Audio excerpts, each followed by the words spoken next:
I actually want to start with Centered Soul. Yep.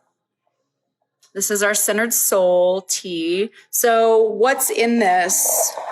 So Centered Soul is holy basil, lavender, mint, and nettles. Mm-hmm. And this has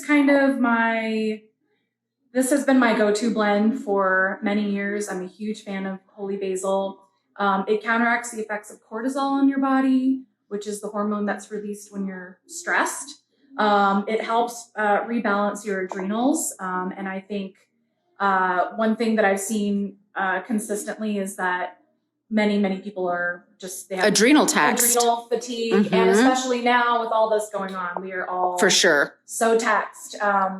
And what happens when you have adrenal fatigue is that you're less and less able to handle stress. So, and it just kind of, snowballs. So anyway, I started drinking holy basil tea regularly, and it really, really helped, rebuild my adrenals to where I was able to handle stress. And of course, when you're stressed, you're more tired. I mean, it's just a whole, list of side effects. So the Centered Soul is also one of my favorite teas because I am get back over here.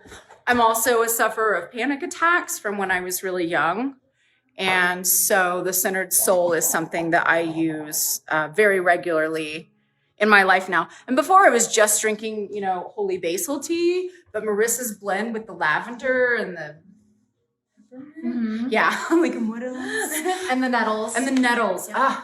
Nettles are also amazing. They're a great antihistamine, a natural antihistamine, which means you shouldn't take it forever and every day for an eternity, but also really helps. It has high levels of minerals and vitamin K. It's anti-inflammatory, so it helps expel excess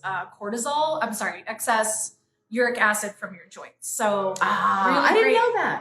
Oh, how cool. So really, really good for people with joint issues. That makes a lot of sense for me about why I am attracted to it so much, because I have joint issues too. And Centered Soul, it's just very grounding as well. Like, there's just something about it that, when you drink it, you're just like, oh, okay, all right, come back to center. And that's why we named it Centered Soul. Yeah.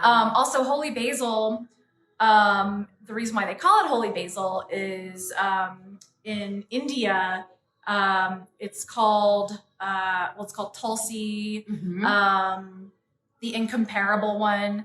And there's a few different varieties, and one variety in particular they plant around the temples in India. Aww. And a lot of homes there have it as like a centerpiece in their home because it is so revered. So nice. Yeah. Aww. It's just a beautiful herb. Yay. And it's in the same family as cooking basil, but it doesn't have that our cooking basil scent or flavor, I think. Right. Like, whereas, fresh basil almost has like a savory, almost licorice-y. That's what I was going to say. Yeah. Holy basil is more of a sweet and not the savory at all. So, right. Yeah. Totally. Related, but different.